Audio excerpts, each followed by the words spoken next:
Boa noite, galerinha! Boa noite, gente. Eu sou Júlia Mazieri. Binho Alves na área de novo com vocês. Yes, mais uma quinta-feira. Mais uma quinta-feira abençoada, né? Mais uma quinta-feira que Deus nos dá a oportunidade de conhecer novas pessoas, de alguma forma evangelizar você que está assistindo, espalhar a palavra de Deus. E é isso, bora lá, porque não pode parar. Sim, já sigam a gente nas redes sociais, @podcast Gente de Fé, no TikTok, no Facebook, no Instagram e aqui no YouTube toda quinta-feira às 20 horas. Vão lá nos nossos antigos vídeos, a gente tem muitos testemunhos lindos, legais. Comenta quem vocês querem ver aqui no podcast pra gente trazer novas histórias muito boas, né? Não prometemos que a gente vai trazer, né? A Colocar gente... o Frei Gilson.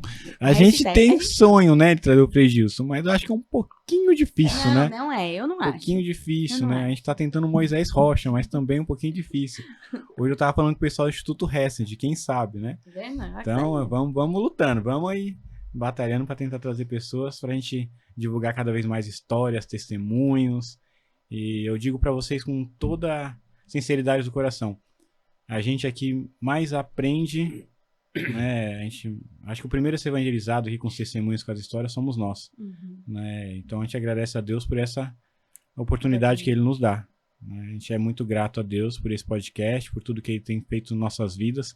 Alcançamos os 5.000 seguidores, Sim. né? Coisa que há 2 meses atrás nunca ia imaginar. Em uma semaninha, ó, quinta-feira passada a gente tava com 4.000 e alguma coisinha. Hoje nós já estamos com 5.100. Então, assim, é coisa que a gente nunca ia imaginar. A gente nunca pensou em ter muitos seguidores. A gente veio aqui mais pra tentar de alguma forma levar a palavra de Deus. Acho que é uma oportunidade que Deus nos deu. E assim vai, esse sonho vai expandindo e as pessoas vão chegando. Então nos ajude aí a divulgar cada vez mais para as pessoas.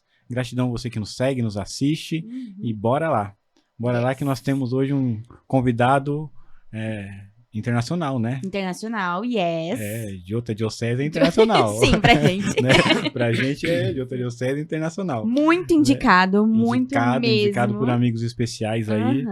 Que estiveram no episódio passado. Retrasado e no outro também, no outro também, né? no outro também. Você que assistiu aí, o da música, pelo menos pra mim, foi especial. Muito a gente lotou essa mesa, colocamos 6 pessoas aqui. Sim. Né? E foi muito especial, com a Gabi, com o Vini, com o Felipe, com o Jonatas. Né? Então foi muito especial mesmo aquele episódio. E eles nos indicaram esse padre. Sim. Né? Já falei que é padre. Falou que é padre. Já falei que é padre, né? E eu tive que agendar um tempo atrás, viu? Porque a agenda dele é lotada. Né? Mas é com muita alegria que nós recebemos hoje aqui o Padre Eli. Gratidão, Padre, por estar aqui com a gente nessa noite. Eu que agradeço, Binho, Júlia, pelo convite. Não sei se foram tantas indicações assim. Foram, Padre, foram. Estamos aqui para poder falar um pouquinho, como você falou, evangelizar, falar de Deus, talvez para as pessoas me conhecerem um pouquinho. E tamo aí. Aquilo que vocês me indicarem, eu vou seguir. Não sou famoso como o Frei Gilson, mas tamo aí. Tamo aí, né? Tamo aí. A gente brinca porque as pessoas falam, chama o Frei Gilson.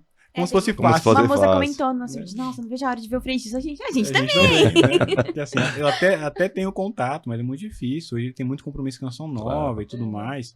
E a evangelização que ele faz é surreal, mas eu digo assim, a evangelização que ele faz é aquela que a gente vê, acompanha no YouTube, mas tem tantos outros sacerdotes que fazem também a evangelização escondida, né, às vezes aquele padre que, aqui na nossa região tinha um padre Clemilson, ele rezava o terço todos os dias às 3 horas da tarde. Eram 10, 15 pessoas, ou 30 que assistiam, mas ele estava evangelizando, né? Então, a gente tem que valorizar também, né, nossos sacerdotes todos. Eu acredito que a gente está já há algum tempo, uma questão de evangelização em massa, né? A Canção Nova, essas novas comunidades que vão surgindo, Shalom, o próprio Frei Gilson, Terço da Madrugada, enfim. E aí, às vezes as pessoas elas se esquecem um pouquinho dos padres que estão nas paróquias, dos padres que estão no serviço, como você falou, escondido, mas que também estão arrebanhando, estão levando pessoas aí para o caminho de Deus, né? Acho que é importante também o podcast de vocês, como está começando, podemos dizer assim, pode trazer pessoas que não são assim tão conhecidas, justamente para poder dar a conhecer outro lado, o lado que não é a multidão, mas é também gente que está buscando o céu, a santidade também, né? Que legal, né? Começamos bem. Aham. Começamos bem, isso que é o legal, né? Mas é um assunto que eu acho que é legal, porque assim, não que o Frei Gilson, o resto não faça, seja sensacional. É sensacional, Sim. né? Mas às vezes nós acordamos 4 horas da manhã a quaresma inteira, mas o nosso padre nos chama para rezar um terço na paróquia, nós não Às vamos. vezes uma vigília Uma mesmo. vigília, nós não Não vamos. vai na própria paróquia. Mas porque eu tenho que acordar às 4 horas para rezar. É um propósito, é legal, a quaresma, eu acho sensacional quem faz. Eu fiz uma vez, acordei às 4 horas da manhã, é surreal. Mas assim, parando para pensar, às vezes nós temos um compromisso na paróquia, nossa, eu tenho que ir, né? E acontece isso mesmo. Eu não ia falar, mas você tocou nesse tema. Existem muitas críticas, né? Eu escuto por aí críticas justamente a essas evangelizações de massa. Eu acho que é bacana, que é bom, só que a pessoa que participa dessas evangelizações ou desses momentos, ela também tem o seu compromisso lá, na paróquia, na sua pastoral, e às vezes as pessoas falham nisso, né? Isso é importante rever. Mas o próprio Frei Gilson, algumas vezes que eu já participei, que eu já assisti alguns cortes, algumas coisas, ele diz assim, ó, vai na sua paróquia, Sim, participa na sua paróquia. Quando vocês devem lembrar o padre Marcelo Rossi, né? Santuário dele que é lá na zona sul de São Paulo. Antigamente, hoje acho que ainda continua, né? Faz tempo eu fui, quando era da época do grupo de jovens que eu participava, quando eu era adolescente, né? Agora eu sou jovem. Quando eu fui lá. Então, ele sempre dizia também, ó, aqui vocês vêm aqui ao missa, tal, com bastante gente, tá bonito, mas vão na sua paróquia. Assumam um compromisso na sua paróquia também, ajudem o seu pároco. Então, Eles sabem a importância. Exato, né? Eles têm essa consciência e também passam isso para as pessoas. Eles foram e são muito importantes para trazer o povo para a igreja. Né? Mas eles sabem a importância. Eu trouxe, agora você vai para sua paróquia. Você tá aqui rezando, mas agora busca a sua paróquia. Porque você não pode ver de 40 dias da quaresma e depois acabou. Viver de rezar no celular, né? Viver de Não rezar acabou. televisão. Então, assim, busca a Eucaristia, busca a sua paróquia. Né? Interessante. Tá vendo? O papo começou bem. Mas a gente quer vamos conhecer voltar um pouco, né? como foi o Padre Eli, aonde nasceu, a história antes. Aí depois conta da adolescência, né? Que faz pouco tempo. Como foi o chamado, né? Sim, tudo isso. Onde nasceu, como, quando? Pois é, eu sou natural da cidade de São Paulo mesmo, da zona norte de São Paulo, uma região perto do Horto Florestal, perto da Serra da Cantareira. Nasci ali. E tem uma paróquia perto da minha casa, que é da congregação que eu faço parte. Eu faço parte de uma congregação, Servos da Caridade, é o nome da congregação, mas em alguns lugares é conhecida como os Guanelianos, porque o fundador é São Luís Guanella. São Luís Guanella foi contemporâneo de Scalabrini, foi contemporâneo de São João Bosco, e aquela paróquia, desde sempre, ela foi guaneliana, né?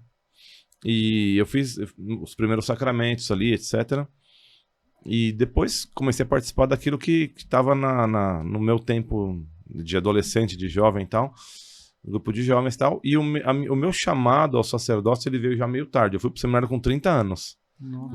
Vocação adulta. Nossa, desde sempre, então, o senhor teve a vivência de igreja, não teve? A sua família toda, assim, teve a vivência de igreja? Não era assim, tanto, vamos dizer assim, né?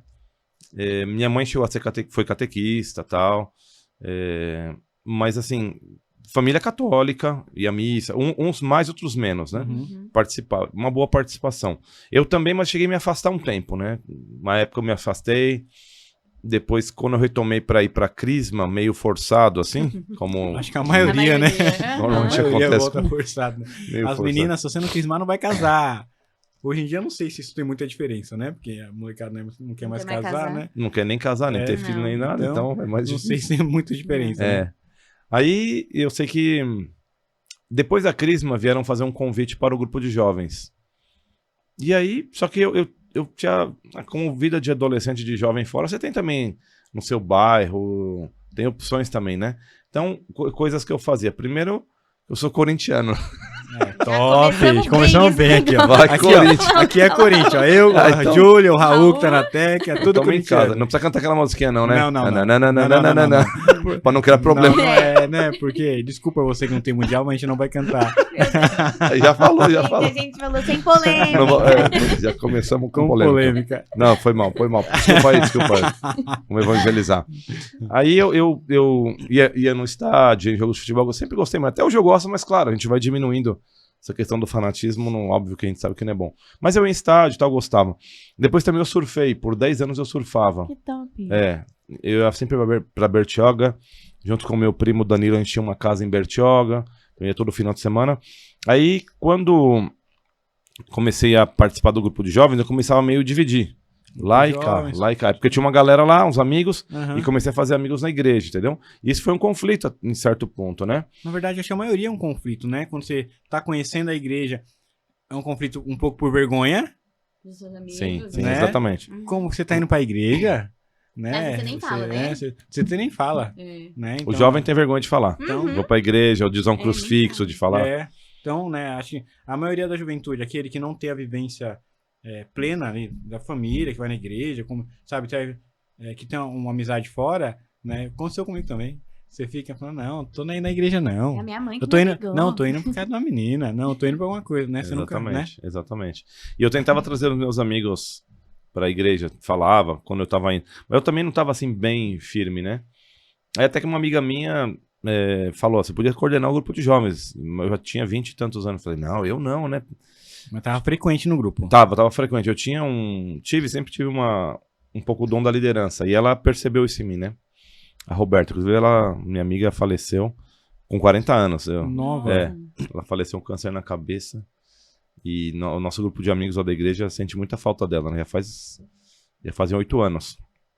Mas ela enxergava muito, ela tinha uma visão assim espetacular e ela era da realidade. Ela era uma liderança, sempre foi. E ela enxergou em mim também, ou seja, ela me mostrou que eu tinha liderança para aquilo, né? E aí eu fui coordenar o grupo de jovens e tal, e foi muito bom. Foi um Mas tempo sabia o muito que bom. tava fazendo ou só aceitou e vamos lá no começo? Não, até sabia. Noções de administração, vamos dizer assim, de coordenação, de organização. E claro, a parte espiritual ela foi pouco a pouco, né? Foi pouco a pouco. E até hoje ainda a gente vai, ou seja, todo mundo, né? A gente vai, ninguém fala, já tô... Vai aprendendo. Até tem uma frase que eu falo para as pessoas, né? Às vezes quando entra nesse tema na missa, alguma pregação, eu falo, quem é convertido aqui? Eu falo, eu ainda não sou. Aí todo mundo... A mão dele vai ter assim, né? Vai abaixando. Eu falo, eu estou em processo, porque é todos os dias, né? Todos os dias da conversão. Quando a gente celebra, por exemplo, a conversão de São Paulo, aqui lá na cidade de São Paulo, quer dizer, em toda a igreja, mas lá é feriado. E é a conversão de São Paulo, mas é o início do processo dele. Que foi quando ele teve a visão lá de Jesus, você tá perseguindo, né? Tá me perseguindo e tal. E aí ele começou ali, mas ele reclamava. Ele relatava nas suas cartas as dificuldades que ele tinha em continuar em ser fiel. Então a conversão ela é diária, né? Então eu tava nesse processo tentando trazer a galera e ia como eu falei, questão de organização e a espiritualidade sempre agregando mais. Mas surfava ainda? Então, eu surfei, vamos dizer assim, dos 15 aos 25 anos, assim, que bastante. Inclusive, a gente também ia ver campeonato de surf também. Competir, nunca competi, mas ver campeonatos, a gente ia ver. Como se fosse, por exemplo, sei lá, a etapa da Fórmula 1 que tem em São Paulo, que é famosa, né? O povo daqui vai lá ver. Então, o surf ele tem esse método também. Uma etapa em cada país, assim, primeiro nível, né? E quando era no Brasil, a gente ia lá ver também, ou ver uns campeonatos de segundo nível também. Então, gostava de verdade. Paulo, gostava bastante. Até hoje eu acompanho. E surfar já ficou difícil, porque eu perdi a forma, né? Entrei em forma de padre. Aí tem uns padres que tem paróquia, tem uns padres que tem diocese. E aí vai. É verdade mesmo. Entendeu? Eu acho que eu ainda tô na paróquia. Eu vejo na câmera, eu também tô na paróquia. Oxalá continue só na paróquia. Perdi um pouco a forma. Mas enfim, aí com todo esse lá e cá, aí quando eu já tinha saído do grupo, obviamente, com 29 anos que nasceu um pouco a inquietação. Começou aquela inquietação interna, aquele incômodo interno, aí que eu fui decidir e tal, e aí comecei o processo dentro do seminário. Mas aí o senhor disse que é de uma congregação. Sim. Né? O senhor já foi direto para a congregação? Direto. Na verdade, como eu falei, a paróquia perto da minha casa, e eu também já era paroquiano ali. Eu fiz parte também como se diz, do terceiro ramo da família, os leigos guanelianos. Chamamos guanelianos cooperadores. Fiz parte também. Então eu não via outra opção a não ser dessa congregação, dos servos da caridade. Conhecia vários padres já, tinha bastante contato. Então quando surgiu essa inquietação, eu ainda fui um pouco resistente e fui falar com os padres da congregação, né? Em primeiro lugar com eles. Aí, pela minha idade e tal, mas me acolheram super bem, Quando surgiu a minha inquietação assim, eu trabalhava, estudava, isso que eu ia perguntar pro senhor. faculdade. Já tinha uma vida social normal. Tinha. Porque eu tinha 29, né? Então, só que eu entrei tarde pra faculdade, eu entrei pra fazer administração com 27 anos. Trabalhava já? Trabalhava em empresa, assim, em escritório e tal, né? Enfim, fui office boy e tal. Depois, enfim, trabalhava no escritório, auxiliar não sei do que, setor não sei da onde. Exatamente. E aí quando eu comecei a decidir, eu ia ter que largar tudo, né? Deixar tudo pra poder... já tinha tido experiências também de namoro, também de relacionamentos, assim. Nada muito sério. Mas tem uma vida normal, de jovem normal, trabalhou, namorou, exatamente, saiu, balada, chegar de madrugada em casa. Aproveitou a juventude. Tem um padre, amigo meu, que foi o padre que... Elisandro, ele tá no Rio de Janeiro agora, ele fala... é engraçado. Ele fala assim, você deu toda a carne pro mundo e os ossos pra igreja, né? Porque eu fui muito tarde pro seminário. Eu falei, não, que tem nada a ver isso aí, não. Você foi com 29 anos. Daí nessa inquietação, falou, deixa eu ver se é isso. Exatamente. Aí eu fui falar justamente com ele, porque ele nem era padre, ele era diácono, o padre Elisandro. E ele tava vindo, foi assim, providência, né? Porque perto da minha casa tem a paróquia e a uns 3 quilômetros tem um seminário. Abri um seminário no ano que eu decidi entrar. Nossa. Eu senti a inquietação em 2003, 2004 abriu o seminário pertinho de casa, e era a primeira etapa mesmo, o aspirantado, ou propedêutico, como se chama, né? Então eu ia entrar ali, perto de casa. Né? Se fosse o ano anterior, eu ia para outro estado, onde a congregação tinha um seminário, né? E esse padre, que é padre hoje, padre Elisandro, está no Rio de Janeiro, ele era diácono e ele ia ser ordenado padre. Ele era o animador vocacional já, que arrebanhava os jovens que queriam fazer o processo, o discernimento, né? E eu entrei em contato com ele por e-mail, naquela época era e-mail ainda, era 2003. Faz tempo, hein? Não sei nem se a Júlia era nascida em 2003, já era 3 aninhos. Eu tava ali. 2003, aí eu entrei em contato com ele, falei, eu tô pensando em ir pro seminário e tal. O pessoal já me conhecia por eu ser um líder na paróquia. Paróquia Santa Cruz, hein? Santa Cruz, lá na Zona Norte. Então eu era já um pouco conhecido pelos padres, assim, né? Seu grupo que participava, seu grupo de jovens também era lá. Era lá também, eu era guaraniano cooperador lá também. Então O que é um guaraniano cooperador? É como todas as famílias, ou quase todas as famílias religiosas, elas têm padres, irmãos, irmãs e os leigos que são cooperadores, né? E são leigos que têm a sua vida de casado ou solteiro, trabalham, só que eles têm um contato direto com o carisma. E aí evangelizam com esse carisma. Franciscano, salesiano e o nosso, no caso, guaneliano. Então, aonde tem esse grupo de guanelianos cooperadores, ele ajuda na paróquia, ou se é uma escola, se é um asilo, se é uma creche. Então ele tá ali para apoiar, para ajudar. Também estuda algo do carisma do fundador, tal. Então ele é membro da família, terceiro ramo da família, né? Entendi. Então, eu tava ali. E aí, eu entrei em contato com o padre, mandei um e-mail e falei, tô interessado e tal. E aí eu fui na ordenação diaconal dele, lá no Rio Grande do Sul. Caramba. Ele foi em Santa Maria, foi ordenado sacerdote. Aí eu fui com meu amigo Pardal, que é amigo desde sempre. Ele também entrou no seminário junto, no mesmo ano que eu. Depois ele acabou saindo, hoje é casado, tem 3 filhos. Mas eu fui com ele, e ele pegamos um ônibus 24 horas de viagem. Nossa! Naquela época. Até hoje, né, deve ser mais ou menos esse tempo. E fomos. Aí na ordenação diaconal. Aí ele lá nem pôde dar muita atenção pra nós, imagina a família, a ordenação diaconal dele. Mas aí conversei um pouquinho e falou, te mandei um e-mail, eu sei quem é você, Marcel, né? Mas falou Padre Eli, mas é Eli Marcel, e muitos me chamam de Marcel. Ou Padre Marcel, mas enfim. Aí conversamos um pouquinho lá e tal. E o ano que vem ele vinha ali morar ali. Mas o senhor foi lá pela ordenação ou pra tentar esse contato também? As duas coisas. As duas coisas, né? Não viu meu e-mail, vou falar direto com ele. Não, ele tinha visto, ele até confirmou, vem, então. Porque, assim, eu queria ir também pra ver como é que era. Tal. Tava naquela E queria um ebulição. contato com ele também, né? Queria conversar Exatamente, com ele. exatamente. Porque ele viria depois para São Paulo, para morar em São Paulo. Uhum. Mas eu tava naquela ebulição de querer conhecer, como eu já era parte da congregação, da paróquia e dos Baneiros Cooperadores, eu ouvia falar, foi ordenado, foi não sei o quê, mas nunca tinha ido, nunca tinha entrado nesse ambiente. E aí eu comecei a entrar, né, para conhecer um pouco mais a fundo. E gostei demais, conheci muita gente lá, aquele ambiente bonito, um clima gostoso, assim, entre todos que estavam lá. E aí voltei, continuei trabalhando, tá? Comecei a comunicar as pessoas que eu ia. Então ele veio para São Paulo, com outro padre, os dois gaúchos, na verdade, morar nessa casa onde era o seminário. Vieram para preparar a casa, organizar. Lá precisava de uma preparação. E aí, em fevereiro, eu cheguei lá, de 2004. E estavam os dois lá, me acolheram. Eu e mais 4 jovens iniciamos o processo. E voltando um pouquinho, como foi pra falar pra sua família? Eu tô achando que eu quero ser padre. Então. Foi até numa reunião, foi no Natal. A gente se reunia no Natal. Ainda tinha minha avó viva. Enfim, a família sempre se reúne no Natal. Outras datas, mas especialmente no Natal. Aí ali eu comuniquei. Já mais ou menos eles estavam sabendo, falar, o seguinte, o ano que vem eu vou pro seminário, já tranquei a faculdade, tinha terminado o 2º ano.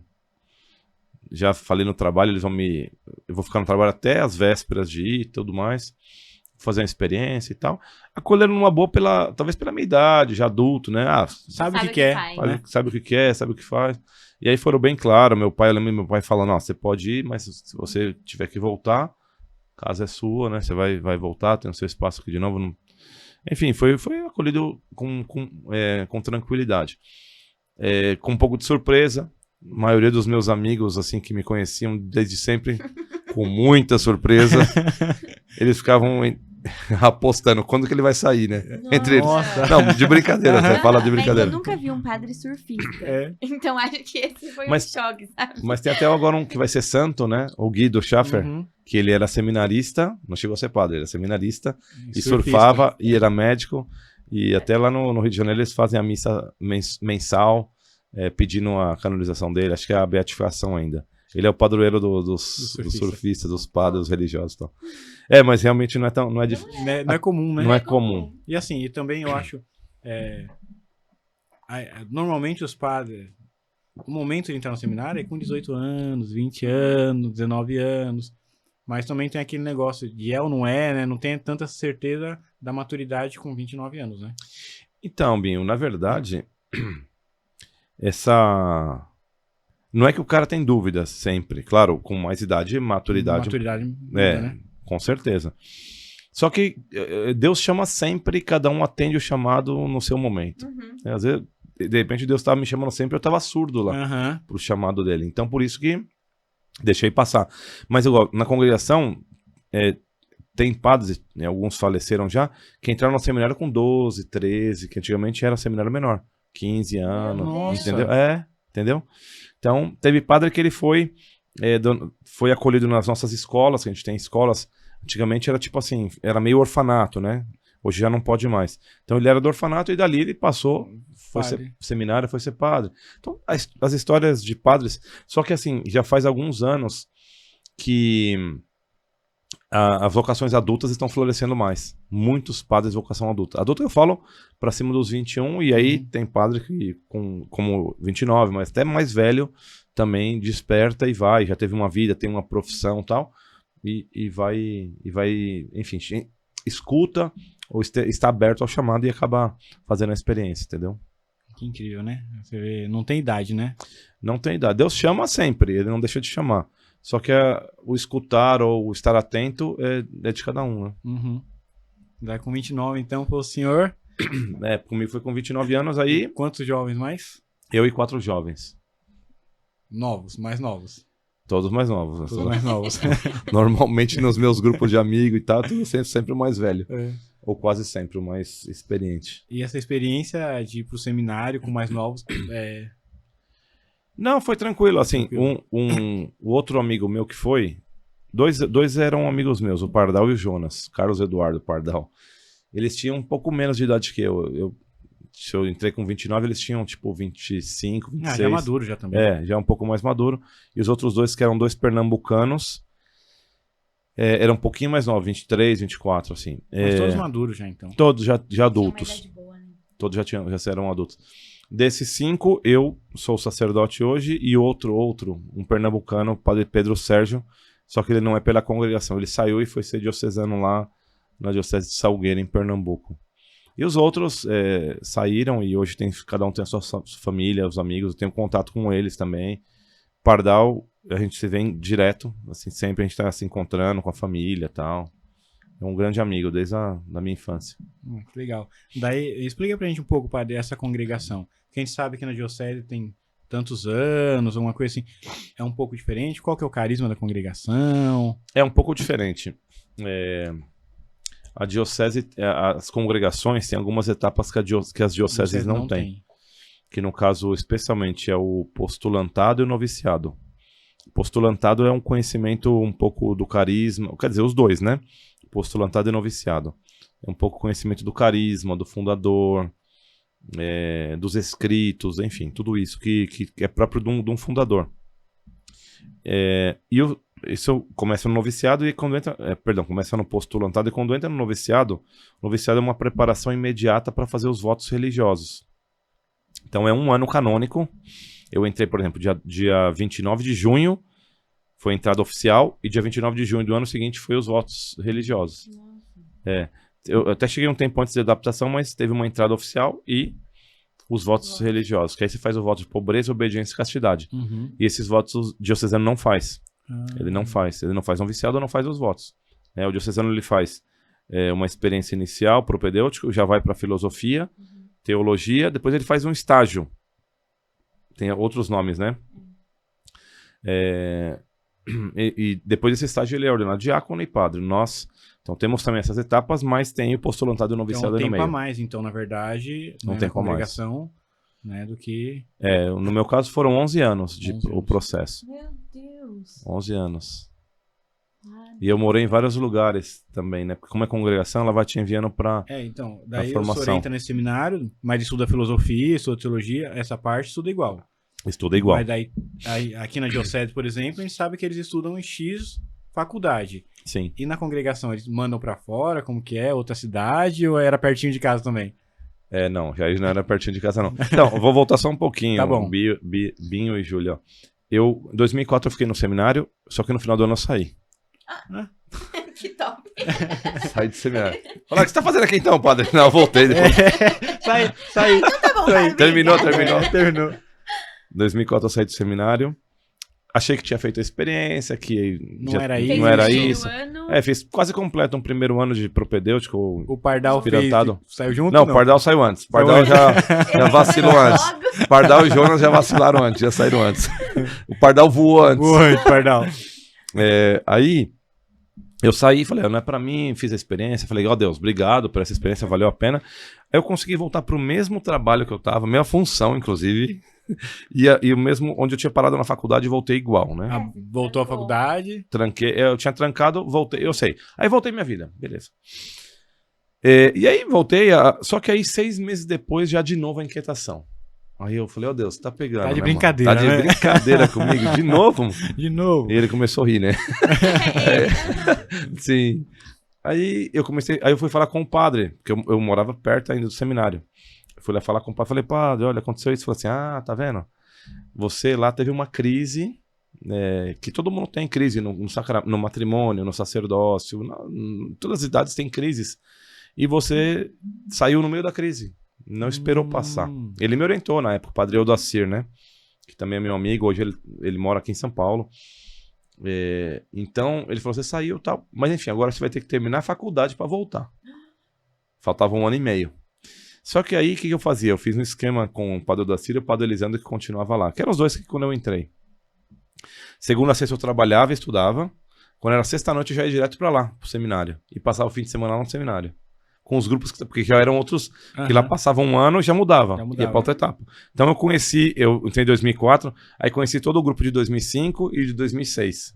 Né? Os seminaristas daqueles anos lá. E aí fui. Aí quando foi 2007 eu voltei pro seminário. Me aceitaram, terminei a faculdade.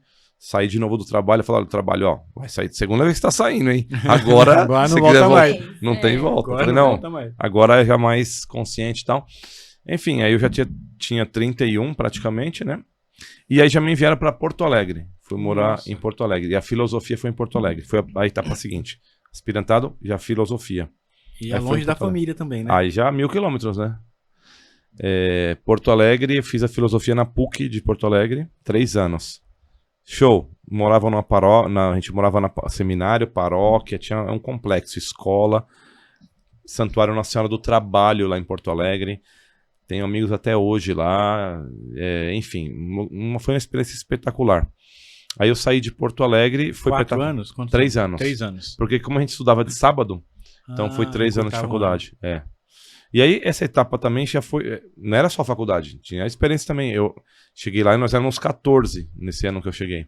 Primeiro, segundo e terceiro de filosofia. E aí a gente interagia, né? Enfim, tem uns amigos que são padres hoje que eu comecei com eles também já em Porto Alegre.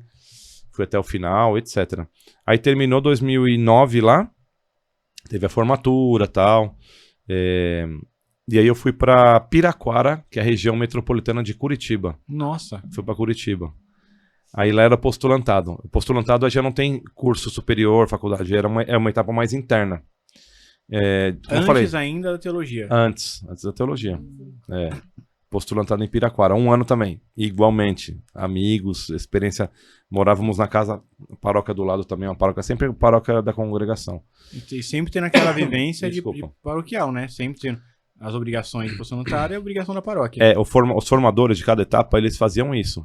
Tinha a formação, o estudo, as responsabilidades, mas ele também colocava nas pastorais. Em alguma pastoral. Para também de fim de semana você já ir vivendo essa experiência também pastoral, né? E como tanto o formador como o pároco da paróquia eram da mesma congregação, claro, quando ele era, então, entre eles se acertavam e, ó, esse aqui vai para essa pastoral, esse para aquela. E era muito bacana, né? Aí terminou o postulantado, aí veio o desafio, que eu fui pra Argentina, morar na Nossa. Argentina. Tudo de boa, né? Vou a Porto Alegre, Curitiba, eu vou pra Argentina. Só antes era por e-mail, aí depois passou a ser pelo Orkut, depois MSN, essas coisas, né? Argentina. Argentina, cidade de Luján. A Luján na Argentina é como Aparecida pra nós. Lá tá a padroeira nacional, que é a Nossa Senhora de Luján. É uma cidade pequenininha, como Aparecida também e tal. E a gente morava até 2 quilômetros da Basílica Nacional. Muito bonito, tive uma experiência espetacular. E aí entrou o espanhol, né? Aprender espanhol e tal. A gente aprendeu um pouco, tentou aprender um pouco antes de ir, mas foi na prática que a gente aprendeu, entendeu? E aí foi uma experiência espetacular. Foi 1 ano e meio quase lá. 1 ano de noviciado e mais quase meio ano de experiência anterior para o idioma. Tal, Mas tudo ainda isso. não era teologia. Ainda não, só noviciado. Etapa interna. Caramba. Aprender do fundador, do carisma, essas coisas, né? E, enfim, foi uma experiência espetacular. Tanto que na minha ordenação, foi 2017, vieram argentinos, vieram gente do Rio Grande do Sul, do Paraná. Amigos, foi construindo. Amigos, Da Colômbia, que também depois fui pra Colômbia ainda. Nossa. Da Colômbia também vieram. Então, foi uma experiência bacana na Argentina. Mas, por exemplo, tem essa rivalidade Brasil e Argentina. Não tem que é mais de futebol e tal. Só que, os argentinos são super gente boa. Existe até uma fama do argentino, mas é mais o portenho, que mora lá em Buenos Aires, que é um pouco difícil de lidar, vamos dizer assim. Mas o povo do interior da Argentina, eles Tranquilo. são sensacionais. Igual o chileno de Santiago, eles são... Também assim? Uhum. Então, existe isso nos países, né? Enfim, alguns países, algumas culturas, né? E só que aí a gente tem uma paróquia perto da nossa casa lá e a gente ajudava na Via Sacra lá, né? Aí é um fato até engraçado que aí a gente ia lá, nós éramos 10 noviços, brasileiro, colombiano, paraguaio, argentino. A gente foi lá. Aí colocaram eu de Judas. Nossa. Foi só porque eu sou brasileiro, né? Falei pro só porque eu sou brasileiro. Certeza. Só para o senhor de brasileiro? Não, nós estávamos em 6 brasileiros, dos 10. Mas escolhido pra ser Judas, era o corintiano. Entendeu? Era o corintiano. Foi justamente corintiano. Aí a gente... Mas foi muito bacana, foi muito bom essa convivência. Aí terminou um pouco o noviciado, aí faz os votos. Aí você já não é mais seminarista, você se torna um religioso. O irmão, ou algumas congregações chamam de frei, né? O frei Gilson, por exemplo, para elucidar, ele foi frei religioso antes. Aí quando ele foi ordenado, ele continua sendo frei padre. Então, não perde o título de frei. Não perde. Ou seja, pode até falar Padre Gilson, mas como ele é de uma congregação que é de freis, no caso, mantém. No nosso caso, a gente chama de irmão. Então era irmão Eli na época. Aí já não fica padre irmão ou irmão padre, aí já não, aí fica só padre. Mas eu continuo sendo religioso. Ou seja, os votos que eu fiz continua sendo irmão. Continua sendo irmão, entendeu? Você faz temporário, vai renovando, até chega um tempo que você faz o perpétuo. Votos perpétuos, né, de pobreza, obediência e castidade. É uma pedagogia que as congregações, a igreja usa para você ir, porque o perpétuo ele tem até uma questão jurídica também, você pertence à congregação. Você vai renovando cada ano, sempre na data que você fez, e depois lá na frente, no mínimo 6, no máximo 9, aí você faz os perpétuos. Você tá tipo confirmando todo ano que você continua, sim. Então, você tem que fazer um pedido para renovar e tem que ser aprovado ou não. Pro superior, pro conselho superior. Não aprovou. É difícil, né? Pode acontecer, já aconteceu já. Daí eu...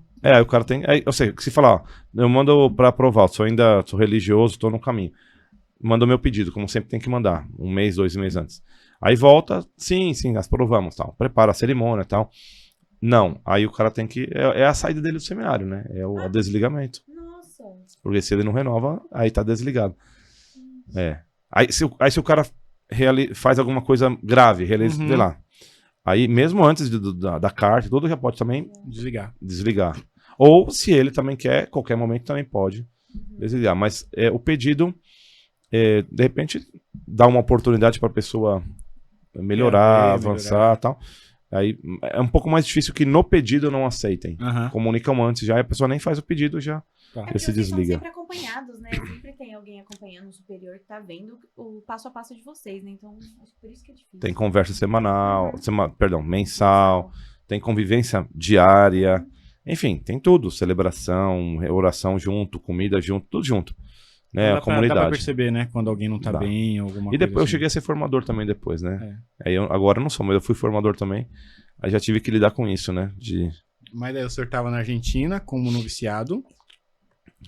E depois da Argentina? Então, aí fiz os votos, irmão Eli Marcel, agora eu sou o cara, né?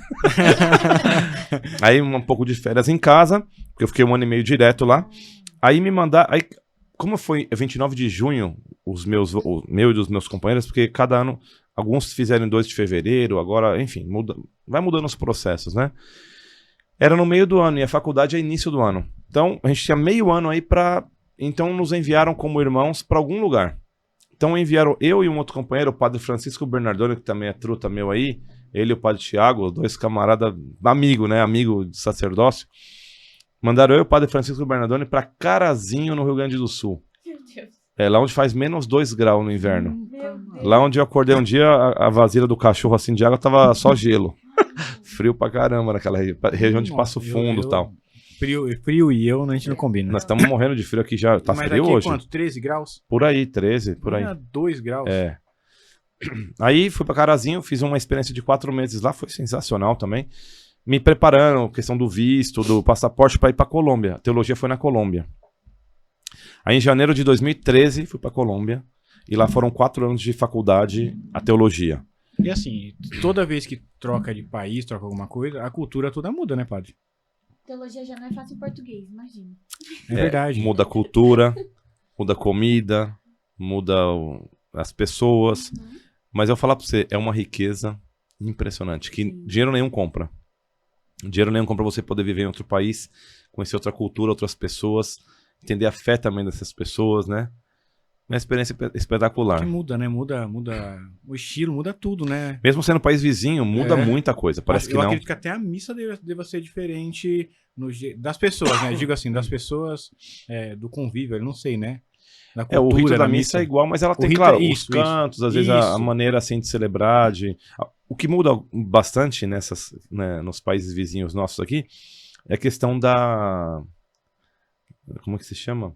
Da devoção popular, as devoções populares, que aí são outros santos, outras maneiras. Isso é muito interessante por exemplo, na Colômbia, eles têm devoção pelo Menino Jesus, que lá é o Divino Ninho. Menino Jesus, tem muita devoção aqui, não sei. Não tem, né? Brasil é gigante, né? Pelo menos por aqui, não tem tanto esse do Menino Jesus, lá muita. Depois tem Santa Marta. Santa Marta é Colômbia.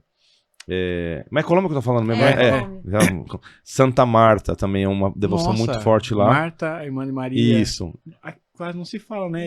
Pouco aqui. Celebram os três juntos. Não, e a história é tão rica, né? Exato, biblicamente, né? Exato.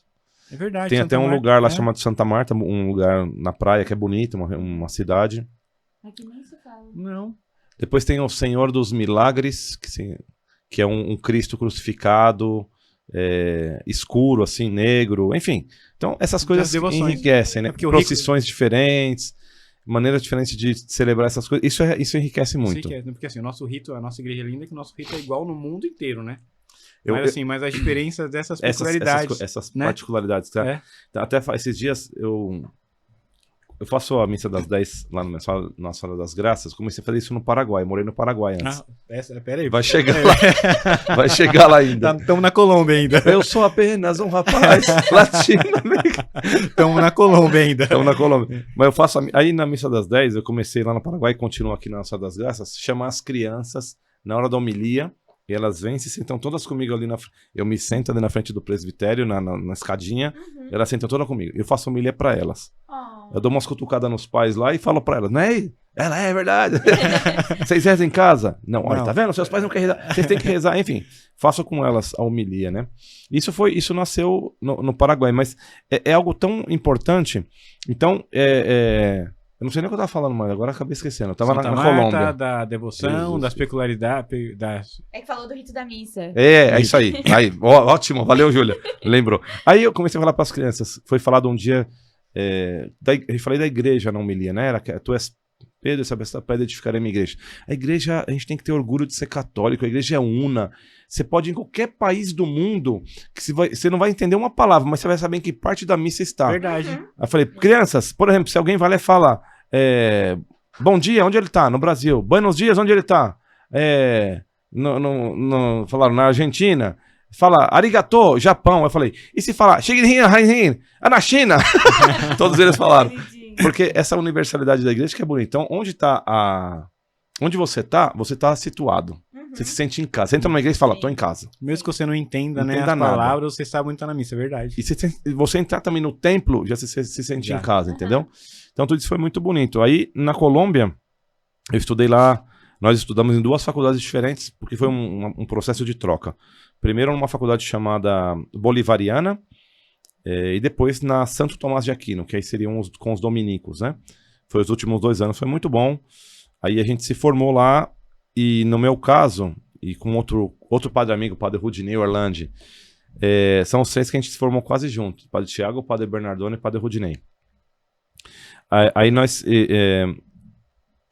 a gente foi ordenado diácono na Colômbia, em 2016. Então, um dia foi os votos perpétuos, que a gente vinha renovando. Um sábado foi os votos perpétuos, e no domingo foi a ordenação diaconal. No mesmo fim de semana. E a família foi Aí a família foi. A minha família, meus pais, minha irmã, tiveram a graça de ir tanto na Argentina como na Colômbia, né? Puderam ir. E alguns amigos também, vários amigos foram. Na Argentina foi aqueles muita que gente. Apostavam, vai ser 2 aninhos, 3 aninhos. Alguns daqueles... Pardal foi. Pardal foi na Argentina. Grande Pardal. Tá sendo lembrado aqui no... Tá sendo lembrado, Pardal. O Pardal foi na Argentina, foi em Porto Alegre também. Na Colômbia ele não foi. Mais longe, mais difícil, né? Mas enfim, aí no mesmo fim de semana, foi 13 e 14 de agosto de 2016. Votos perpétuos de ordenação diaconal, eu e o padre Rudinei. Aí terminamos lá a faculdade e tal. Aí cada um, eu já fui destinado para morar aqui onde eu fui seminarista pelo primeiro ano, aqui em São Paulo mesmo. Aí voltou. Voltei para São Paulo e me deram diácono. Missão. Como diácono ainda. Voltei para já morar nessa casa ali onde eu fui formando seminarista. Para ser formador do seminário. Naqueles 4 anos com um diácono e com outro padre. Exatamente. Pertinho da minha casa ali. Que eu fiquei 1 ano, depois saí, depois ali eu fui destinado para minha primeira missão como formador do seminário, né? E aí eu cheguei em janeiro de 2017 e no dia 11 de fevereiro de 2017 fui ordenado sacerdote. Dia de Nossa Senhora de Lourdes, lá na paróquia Santa Cruz, que é a minha paróquia de origem. E na semana seguinte, de 18, sábado seguinte, foi o padre Rudinei, ordenado lá na cidade dele, em Nonoai, no Rio Grande do Sul. Aí eu fui para lá como padre recém-ordenado para também estar na ordenação dele. Eu acho legal isso das congregações, né? Eu não sei como que eu falo assim, a origem, o lugar que inicia a congregação, onde a gente. Como que fala? Tem uma central? Como que. Não sei se o senhor tá me Casa-mãe, entendendo. Isso, uma casa-mãe. casa-mãe, depois também É que cada congregação tem chama de uma maneira diferente, mas no nosso caso são províncias. Então tem o superior geral, depois tem o superior provincial. E aonde é o geral da... O geral é na Itália. Na Itália. A nossa casa-mãe fica... Na verdade, a casa-mãe, onde nasceu o fundador São Luís Gonella, é na região norte da Itália, chamada Como. Eu nunca fui lá, ainda não fui lá. Eu vou ainda, eu vou. É pra lá de região de Milão. Milão é no norte, não, depois de Milão, né? Uhum. Pelo mapa. Lá em cima, perto da Suíça já, nos Alpes lá. Então lá ele nasceu. Então tem uma casa lá, a casa que ele nasceu, tem várias paróquias lá que são nossas ainda, né? Porque ele evangelizou aquela região. Mas depois a casa-mãe foi colocada em Roma. Porque a maioria das congregações tem casa-mãe em Roma, a maioria. Porque a maioria das congregações são italianas. Tem muitas brasileiras já, de outros países, mas as italianas têm, que é próximo do Vaticano, então tudo que é trâmite também tá tudo próximo ali. Mais fácil. Então a gente tem uma casa-mãe em Roma, né? E depois se divide em algumas províncias. Tem uma província africana, uma província latino-americana, europeia. Acho que depois tem presença também na América do Norte, tem presença na Ásia, na África, mas é menos um pouquinho. Uma congregação bem grande, né? Não é das grandes, mas ela tem...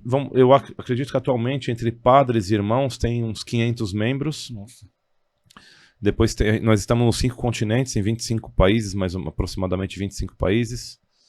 E depois também tem as irmãs, que é outra congregação, mas é o mesmo carisma, o mesmo fundador. Elas têm também a administração delas, as casas delas e tal. E o nosso carisma o nosso fundador sempre quis acolher o último da sociedade. Então, o principal destinatário do carisma são as crianças especiais. Crianças que têm alguma dificuldade, síndrome de Down, esse tipo de dificuldade de mobilidade ou intelectual.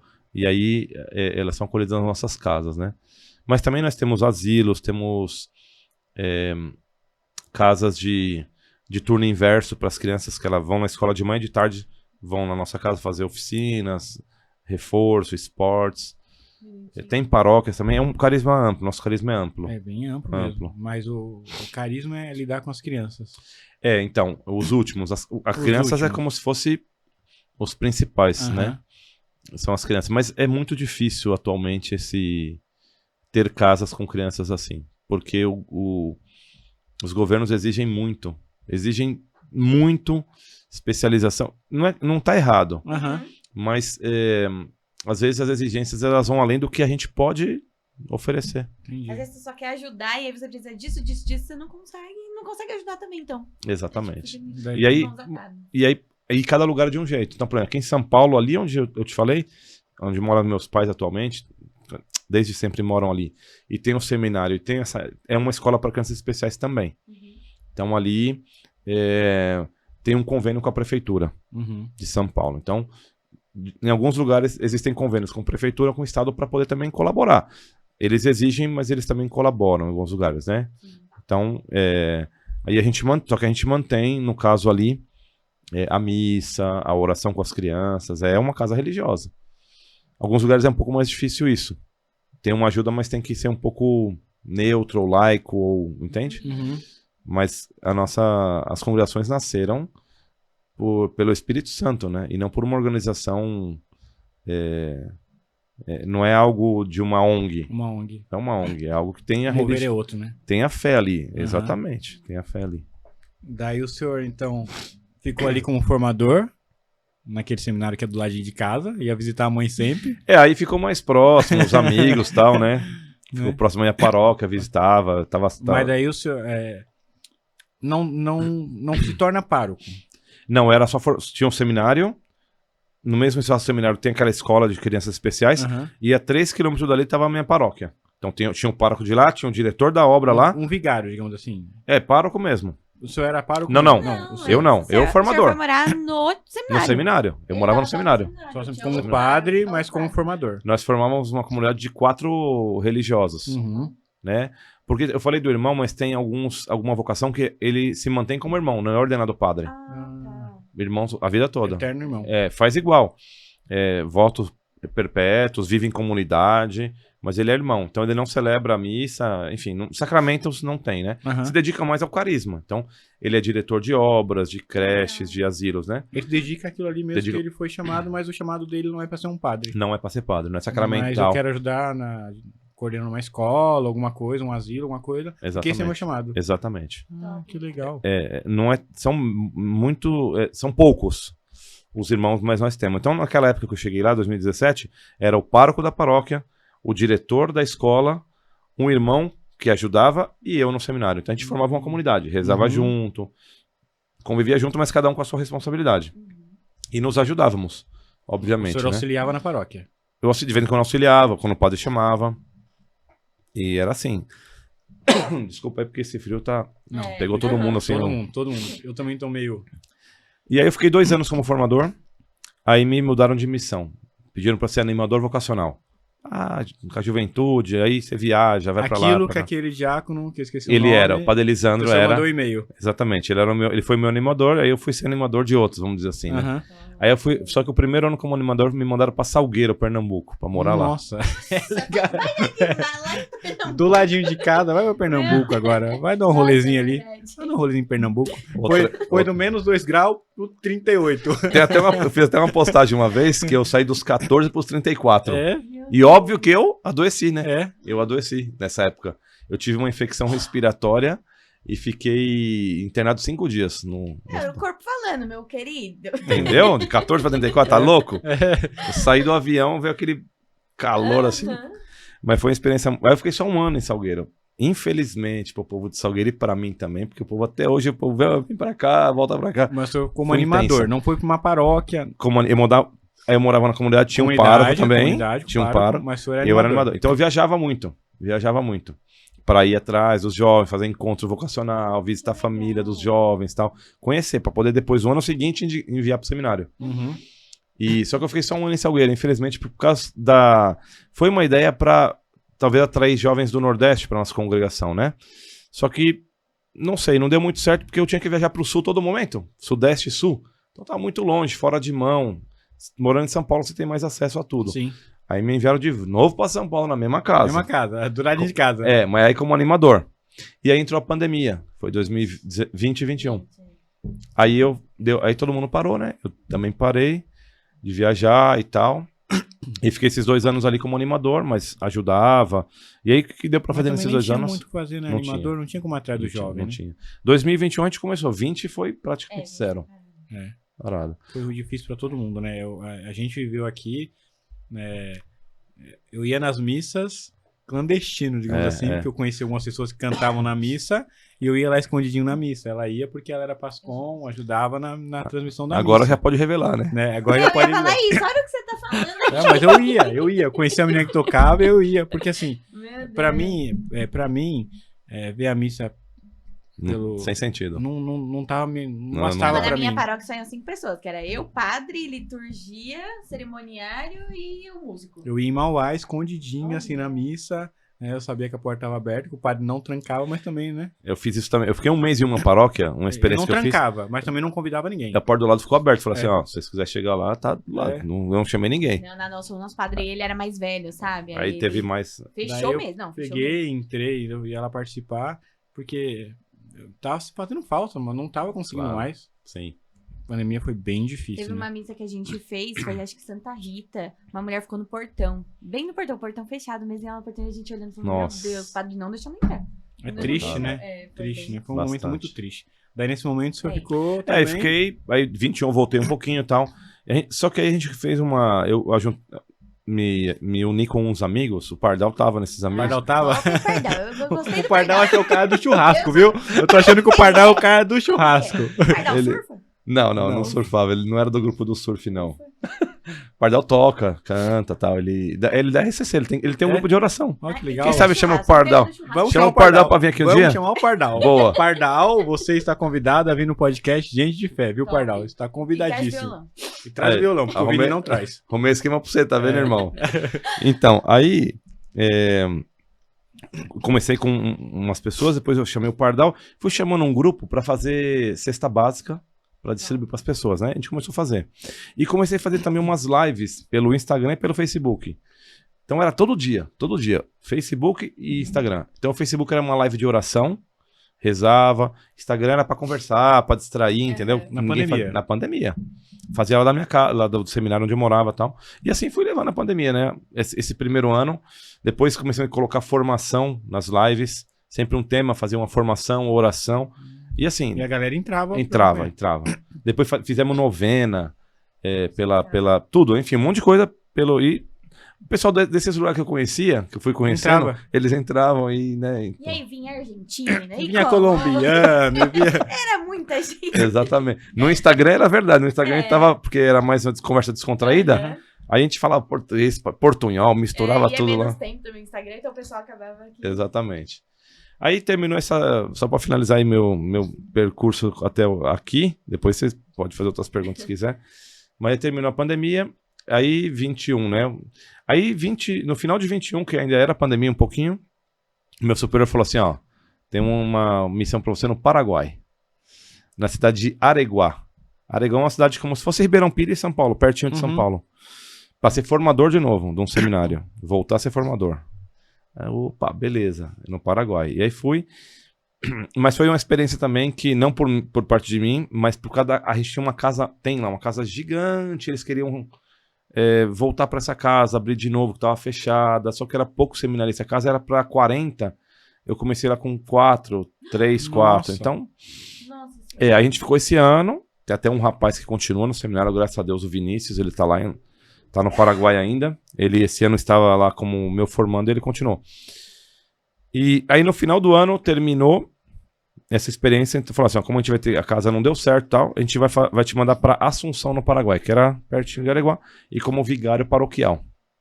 Aí primeira vez com uma experiência na paróquia. Aí sim, uma obrigação paroquial. Paroquial, como vigário. Uhum. Nesse lugar que eu fui ainda é um noviciado lá hoje, noviciado que eu fiz na Argentina, mas agora tá no Paraguai. É o noviciado, tem um asilo e a paróquia. E eu fui para ser vigário da paróquia. Aí eu fiquei lá 2023 e 2024. E nesse período eu comecei a amadurecer a ideia de fazer uma experiência na diocese. Né? E comecei a fazer o processo, não é tão fácil. Preciso da permissão do meu É isso superior. que eu ia perguntar. Vamos supor, o senhor tá como congregação. Daí falou, quero voltar a ser diocesano, quero ficar mais próximo. Não sei, mas tô. Daí, como que funciona? Porque o senhor fez todo o processo da congregação. Aham. Os votos, noviciados e tudo sim. mais. Não é simplesmente, ó, Formação, né? O tô indo, formativo. pessoal, obrigado, tô indo, partiu diocese. Porque tem que ter a liberação lá, mas tem que ter o aceite aqui também, né? Na diocese, Exatamente, exatamente isso. Eu não posso falar, tô saindo e vou ficar no ar. Como eles falam, cura vago, que não fala em espanhol. Cura vago, ou seja, padre que não tem nada, não tá Não tem lugar ligado nenhum. a nada. Tem que estar ligado a alguma diocese ou uma congregação, um instituto, qualquer coisa.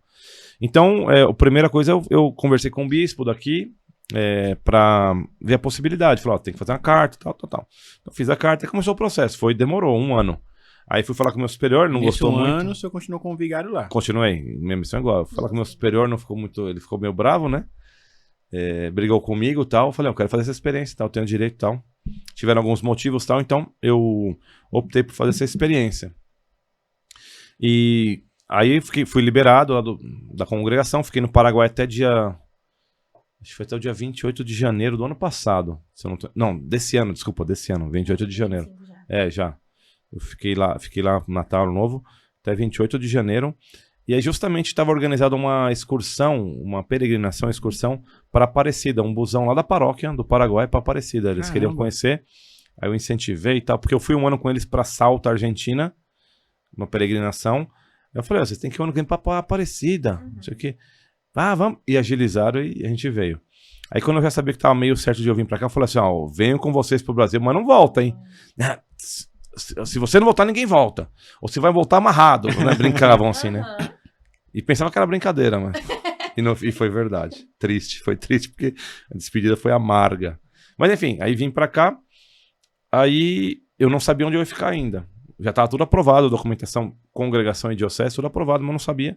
Aí o Dom Odilo, que é o cardeal, o arcebispo de São Paulo, eu falei com ele e ele falou, ó... aí numa data ele falou, você vai falar com o bispo, o Dom Cícero, que são 6 regiões de São Paulo. São Paulo, que a gente aqui em Ribeirão é uma diocese, né? Que são 7 cidades, é menorzinho. Mas lá é muito diferente. Né? Lá é só São Paulo e são divididos em regiões. E mesmo assim, por exemplo, São Miguel Paulista é uma diocese e é parte de São Paulo. Campo Limpo Paulista é uma diocese e é parte de São Paulo. Parte do tamanho, população, tudo isso, né? Uhum. Então a Arquidiocese de São Paulo, ela tem 350 paróquias, mais ou menos. Nossa. Mais ou menos, se eu não estou enganado. E é dividido por região. Então, cada região tem 60, mais ou menos. E cada região tem um bispo. Aí cada região tem o seu bispo. Que ele tem uma autonomia, mas ele também se responde ao arcebispo, ao cardeal. Uhum. Então, 6 bispos, né? E aí o Dom de falou, vou te encaminhar para uma região que tá precisando mais e tal. Dom Cícero. Aí já sabia onde eu ia ficar. Região leste de São Paulo. Não sei onde eu vou, mas sei onde eu vou ficar. Já a região já sei. E aí eu fui falar com o Dom Cícero e ele falou, ó, tem a paróquia Nossa Senhora das Graças, Vila Antonieta. E aí o povo da Vila Antonieta tá tendo que me aguentar lá. Tá tendo que me aguentar. Hoje o senhor é paróquia Nossa Senhora das pároco Graças. lá. Eu sou administrador paroquial. Porque não pode colocar direto como pároco. Aham. É uma pedagogia que a igreja usa, né? É necessária. Mas a função é a mesma. É a mesma. E na verdade, eu continuo pertencendo à congregação. Se perguntar também. Os votos continuam vigentes. Eu continuo sendo membro da congregação. Nesse ano, de forma passiva, não ativa. Então tem uma eleição, tem uma votação, eu não participo, nem votando, nem sendo votado. Não sou obrigado a participar das reuniões, dos encontros. Mas eu continuo sendo da congregação. E aí a gente vai chegar no final do ano agora, eu tenho que decidir. A decisão primeira é minha, né? Se eu quero continuar ou se eu quero voltar para a congregação. Depois, se eu quero continuar, aí o bispo também tem que me aceitar. Né? Porque eu quero continuar o bispo. Opa, não quero não. Falar, mano, não foi bom o seu trabalho, vaza. Ser melhor na congregação. Mais ou menos assim.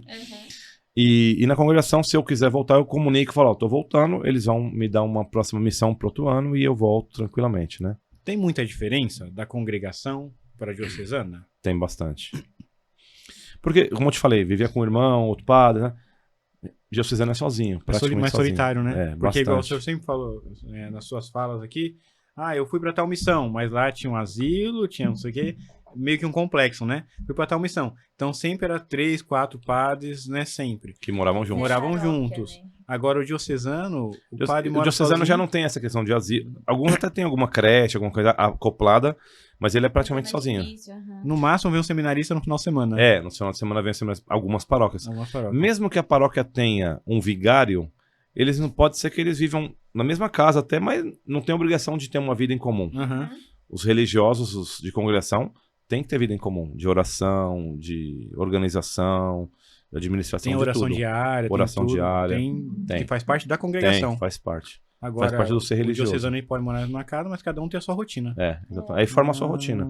Com a paróquia, com tal. E outra coisa, voto de pobreza também o diocesano não faz.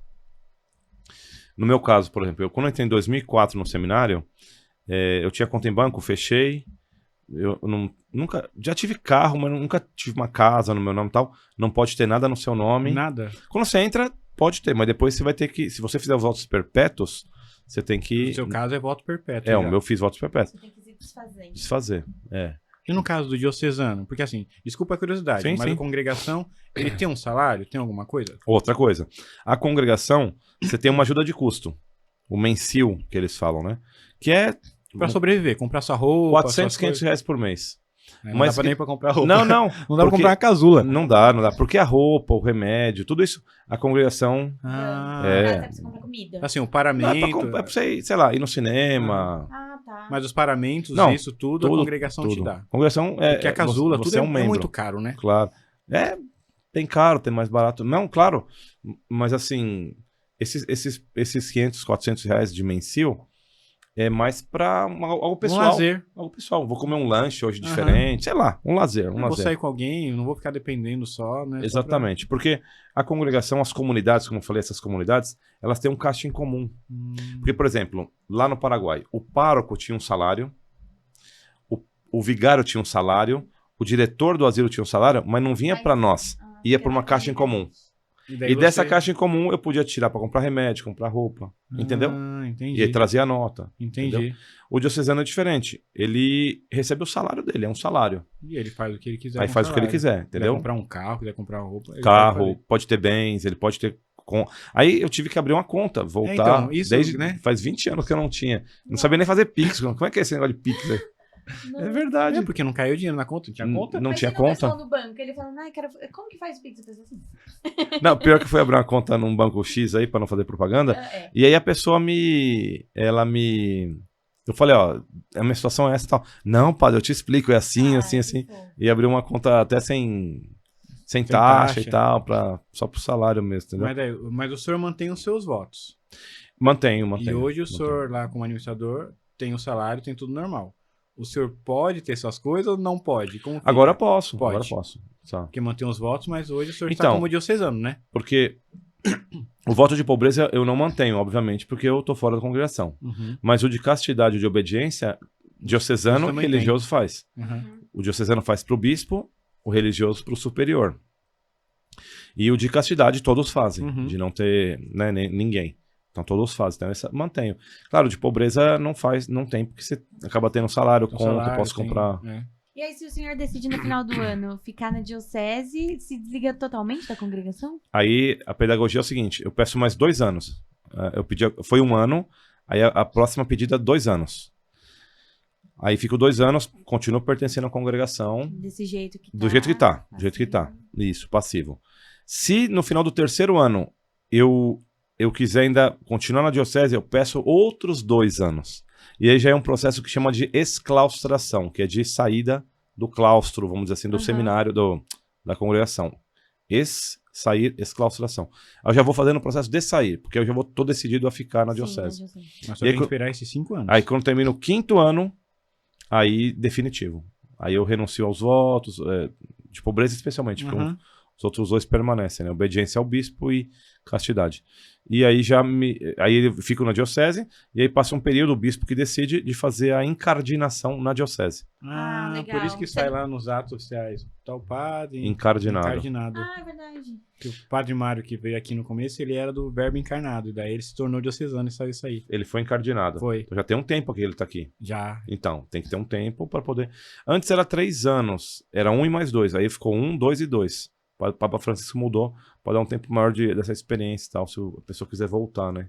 O Padre Mário chegou em 2020, acho que foi. Foi bem na pandemia. Chegou um pouquinho da pandemia, virou paróquia lá e já...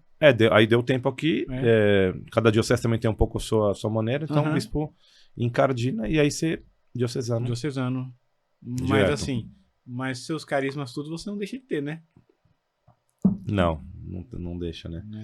Fica enraizado, né? Porque foram 11 anos de história. Não, eu nasci na paróquia, fui paroquiano, depois fui leigo guaneliano, fui seminarista. É minha história. Nasci na... É só uma escolha, né? Da congregação. Eu vejo assim, a diocese, se tem mais uma certeza de ficar ali, né? A congregação, você não tem. Não, diocese você não sai daquela região, né? A congregação, hoje você tá aqui, amanhã você tá na Colômbia, mas tá em Roma e assim vai, né? Exatamente. Então, eu acho que essa é a maior diferença. O que eu queria perguntar pro senhor, assim, da questão das igrejas na Argentina, Paraguai, são diferentes daqui? A construção assim, por dentro? Não, assim, tem igreja de tudo quanto é tipo, como tem aqui também. Tem as igrejas antigas, lindas, tem as igrejas mais modernas. Mas no geral é parecido. Parecido. Então, se eu entrar lá, não vou estranhar nada. Não vai estranhar, não. Pelo contrário, você se sente familiarizado, acho, familiarizado, né? Você sente em casa. Cês, por exemplo, aqui lá em São Paulo, vocês devem ir lá em São Paulo de vez em quando? Claro. Catedral da Sé. É um estilo, acho que é neogótico. Já foram na Nossa Senhora do Brasil? Não. Jardim Europa? Não. belíssimo. Vai um dia que você explora. Espetacular. Mas é outro estilo que eu não sei nem o nome lá. É espetacular. O Mosteiro de São Bento. Mosteiro de São Bento. Espetacular. Então, cada lugar tem a sua... E nos outros países também tem igrejas assim, mais modernas e aquelas que também são bonitas assim também. Antigas, tal, que eu mesmo, se pudesse, eu gostaria de estar numa igreja medieval, vamos dizer assim. Eu acho bonito também, né? A arquitetura antiga chama a oração, a interiorização, entendeu? As igrejas novas, a paróquia que eu tô na Senhora das Graças, é linda. Só que ela é... Quadrada. Entendeu? É um quadrado. Que normalmente é assim, as construções hoje em dia, Uhum. aí já não tem torre. Bonito que tem uma torre, tem um sino. Foi perdendo muito isso, Foi entendeu? perdendo mesmo. Eles têm um sino. Né? Tem? Toca? Toca. Então. Toca. É Nossa, bonito, toca. cara. Eu acho lindo tocar o sino. É. Lindo. São Aí- coisas assim que a gente às vezes vai perdendo, Aqui em né? Ribeirão tinha uma capelinha, ela é de 1925. Tombada, só que com o tempo ela ruiu e caiu. Né? Agora a gente vai construir uma réplica dela. Ah, é? Vamos Tem também uma outra que é de 1700 e não sei quanto, que é no Nossa Alto Senhora do do Monte. Pilar. Essa eu fui lá. É, Capela Nossa Senhora do Pilar. Um padre lá da diocese, da paróquia perto onde eu tô, ele chamou eu e outro padre pra fazer uma manhã de retiro ali. Aí eu conheci lá. Mas é sensacional. Bonito, hein? 1700 e O pouquinho. lugar e a capelinha também, Qual é? Nossa Senhora do Pilar. do Pilar. Tricentenária. A história de Pilar também vocês sabem, né? É lá da Espanha, Da Espanha. que a Nossa Senhora apareceu em cima de um pilar. É. E esse pilar tá lá até hoje pra venerar. Nossa, essa eu não sabia. É. Mas assim, a Nossa Senhora do Pilar aqui é o xodó. Xodó É. da diocese, até das sete cidades. É. Falou Nossa Senhora do Pilar, todo mundo sabe onde é. Eu imagino. E ela, como é tombada, você não pode mexer em nada. Ainda bem. Né? Então ela tá ali... Quer dizer, nem reformar o básico não pode também. Não, assim. não sim. pode o básico, né? A gente tá Sim. tentando trocar o telhado, fazer algumas coisas lá, mas não é qualquer telha. Não pode, Você claro. não pode também, não é qualquer madeira, e não é qualquer pessoa. Exatamente. Você não pode pintar de látex, é cal. Então, assim, algumas alterações pequenas você consegue fazer, mas outras, Sim, sim. e assim, a tombada ela e o entorno todo é tombado. Um entorno também. Também. Ah, tá. Então, qualquer coisa você vai colocar, Uma tem que região acionar histórica, com né? Defaz, essas coisas. Mas assim, mas é um jeito de você manter a história dos lugares, né? Manter essa... Quantas coisas se perderam? Quantas? Essa igrejinha mesmo, estou falando do senhor, de Santa Luzia. A imagem dela tá guardada comigo. Minha avó era... Cuidava, né? Zeladora. Ela me dizia que a imagem é de 1890. Tá falando outro segredo aqui, ó, Júlio. É? Outra coisa. Olha, Ele vai. Fábio. Ele tá se queimando aqui no podcast de hoje. É hein? de 1890, aí tá guardada. Tá guardada e vamos ver quando restaurar agora a capelinha que a gente Pra vai poder fazer. levar lá. É. Santa Luzia. Santa Qual Luzia. foi a cor que pintaram ela? Nossa, eu falei assim, pintaram ela, que assim, minha avó deu pra uma tia minha evangélica pintar. Né? Ela pintou de verde e rosa, parecia o torcedor da Mangueira.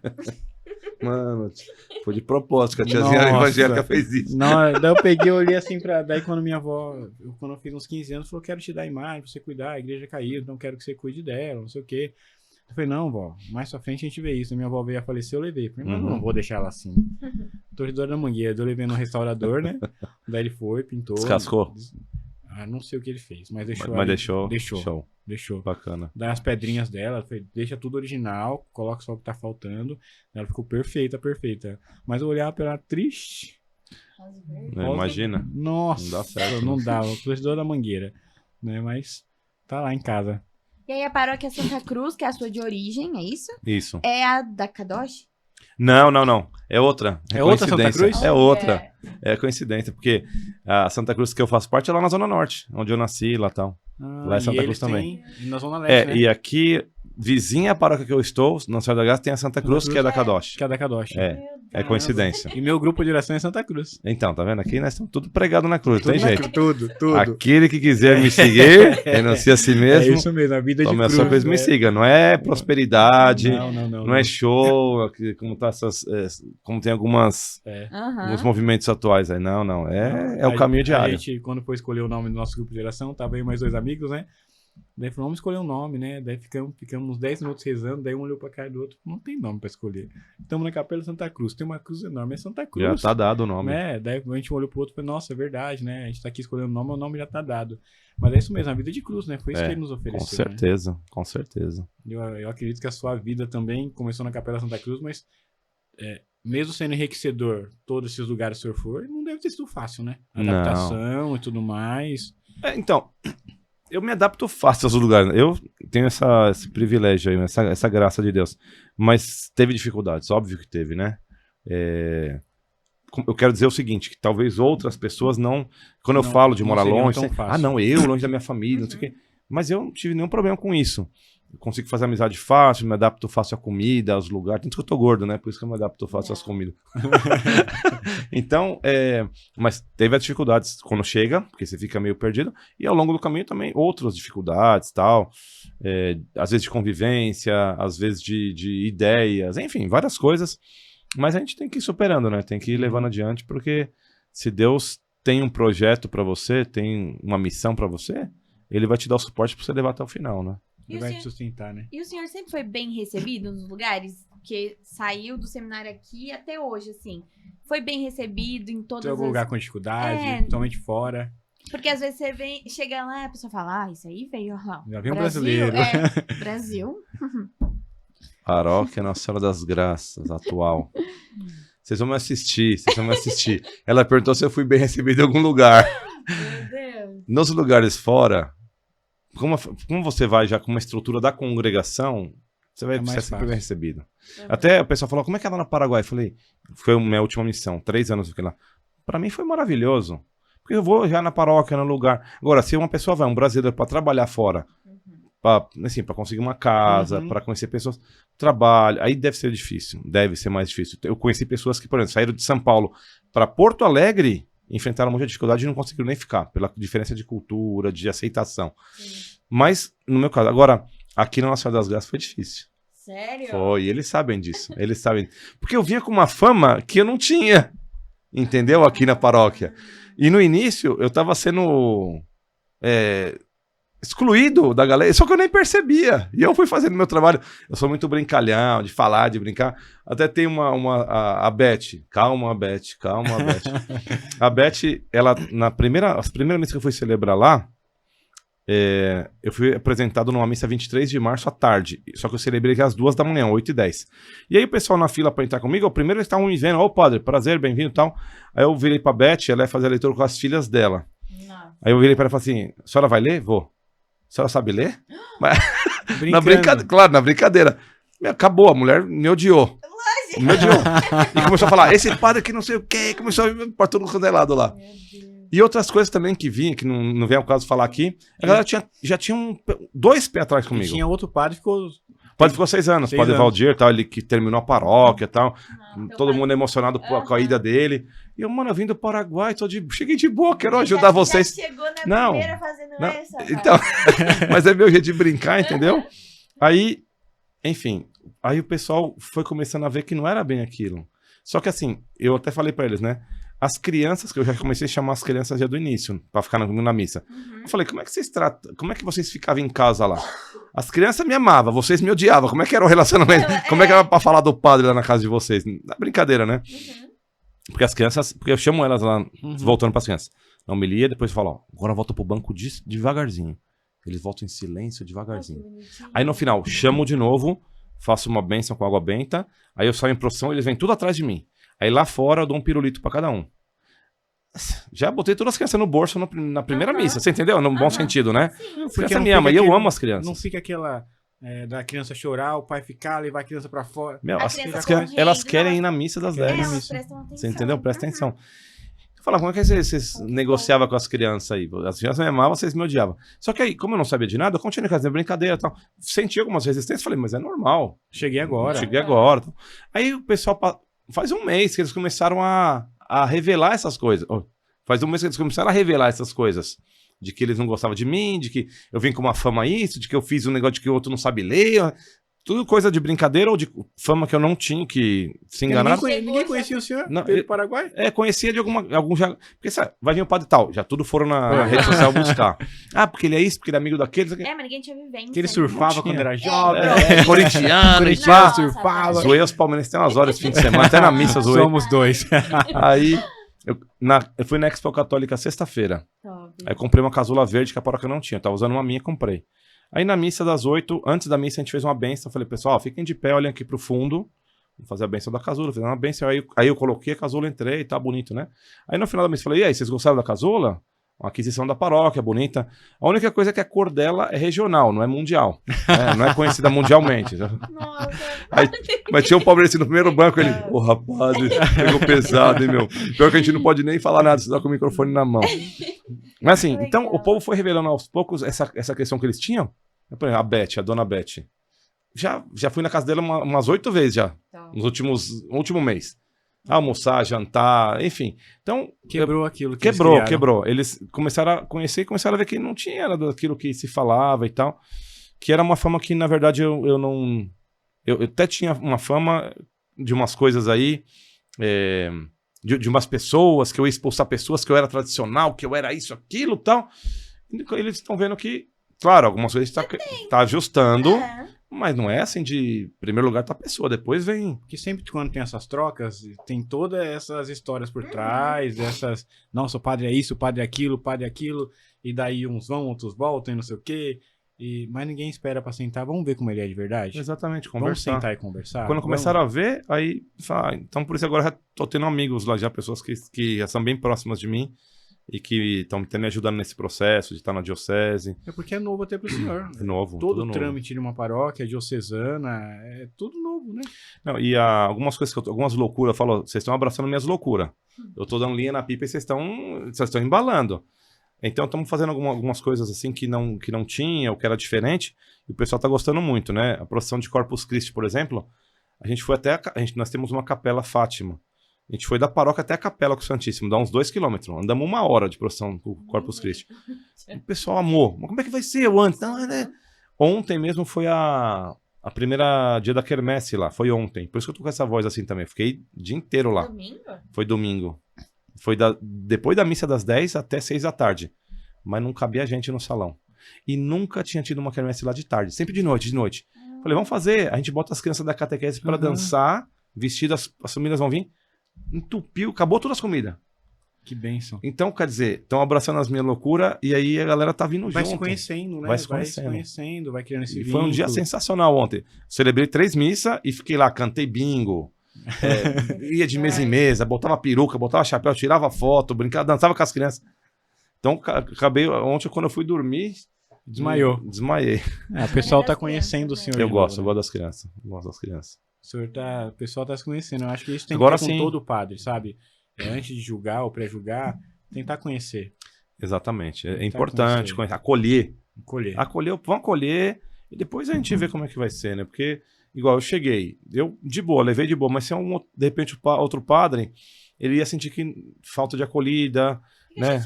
Fica chateado, o cara é um pouco introvertido. Eu sou extrovertido. O cara é introvertido, já vai se fechando cada vez mais. Vai talvez travar. Ele é um bom padre que não vai conseguir fazer um bom trabalho. Porque de início já foi meio... Mas eu amo vocês, Nossa Senhora das Graças. Eu amo, vocês sabem disso já. Mas vocês que estão recebendo novos padres aí, que vão... Essa troca pra gente que tem a diocese é rotineira. Então, acolham os padres novos. Né? Até aquele que se formou agora, acolhe ele, tenta entender a visão, tenta, sabe, pra você conhecer. Porque não você tá, às vezes, pré-julgando alguém que poderia ser um bom amigo. Exatamente. Né? Um bom padre, te trazer mais pra perto de Deus, você tá julgando ele não julga. Exatamente. Viu o padre que foi... Até você falando em off, se suicidou, né? Ontem, acho que foi ontem ou hoje. Ninguém sabe o que aconteceu, o porquê disso, né? Mas é bom a gente sempre estar... E olhando as fotos dele, um padre jovem, né? Jovem. Bem, 35 anos. Então, assim, tinha uma vida toda pela frente aí, mas a gente não sabe o que acontece, né, no interior. Então, a gente conversava até em off, né? A congregação, você falou dessa rotina toda. O padre diocesano, a gente conhece ele celebrando a missa, cumprimenta o pessoal na saída da missa, depois que acabou, ele volta pra casa dele morando sozinho. Exatamente. Né? Se mora perto da família, ok, mas se não mora, fica sozinho, e aí? Então a gente tem que ser amigo dos padres, próximo. Verdade, né? Isso da Ai, meu Deus. Congregação. A congregação, você tem o convívio com as outras pessoas, tem o asilo, né? Tem tudo isso. Tem os membros, os co-irmãos, né? Os outros padres e tal. Então eu terminava a missa, tava lá com o povo, mas terminou, o povo foi embora, eu vou lá. Tenho lá, jantava com o outro, almoçava e tal. Tinha um diocesano. Diferente. Malemar, o seminarista no final no final de semana. Mas na semana, às vezes, fica aí sozinho. Verdade. Exatamente. Mas que legal, meu. Mais alguma dúvida, alguma coisa? Não, e onde entrou a Kadosh nisso? Como você conheceu eles? A Kadosh foi assim, eu conheci, eu fui fazer um retiro uma vez de carnaval. Tava aqui em São Paulo, ia ficar vacilando no canal. Eu falei, eu era padre, falei, vou fazer esse retiro aí. Me inscrevi e fui. Era de um movimento chamado Transfiguração. Lá nesse retiro, que é pessoal... Foi na Atibaia, né? Eu fiz o retiro. E lá tinha duas pessoas de uma comunidade chamada Luz das Nações, que é próximo da Paróquia Nacional das Graças, que se conhece, Cadoche, daquela região. E lá, essas duas pessoas, a Regiane e a Jaqueline, me chamaram, padre, você não quer celebrar uma missa um dia lá na comunidade Luz das Nações? Falei, vou, tá, fui. Eu comecei a celebrar ali, que é perto da Nossa Senhora das Graças.